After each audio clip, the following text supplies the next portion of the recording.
สกุปีสีแดงคู่ใจ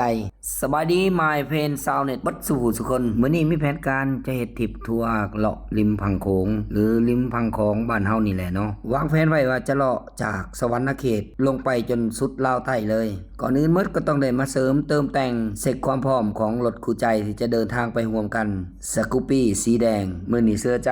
ทีมงานมอเตอร์มีไซเลยมามอบให้เพิ่นดูแลจัดการให้เรียบร้อยติดตั้งกระเป๋าเดินทางใส่หมวกกันน็อกเช็คน้ำมันเครื่องรถเช็คจักรรถเช็คสายพานเช็คให้เบิดเลยทุกอย่างเปลี่ยนถ่ายน้ำมันเครื่องก็เปลี่ยนถึงว่าสภาพรถสกูปปี้คันนี้จะเก่าแต่ก็เชื่อว่าถ้าเฮาเช็คดีๆมันก็อาจจะเคียงคู่ไปนำเฮาได้ตลอดเส้นทางการที่เฮาเช็ครถก่อนจะเดินทางนี่มันหมายถึงความปลอดภัยและสิ่งที่บ่คาดคิดมันจะเกิดขึ้นกับเฮาดังนั้นการเช็ครถและกวดกาเบิ่งรถคืนก่อนจะเดินทางบอกเลยว่าสำคัญสุดๆกันดีกว่าแก่เนาะทุกอย่างที่เกี่ยวกับการเดินทางของเฮาในครั้งนี้เฮาต้องคิดซะก่อนว่ามันจะพบพ้ออุปสรรคหยังจะเกิดขึ้นหยังกับเฮาต้องคิดไว้ก่อนและก็ต้องกาเกียมสิ่งของเดินทางเพื่อความปลอดภัยส่วนตัวของพวกเฮาเองทริปการเดินทางท่องเที่ยวลาวครั้งนี้เป็นครั้งแรกของข่อยเป็นครั้งทำอิฐเลย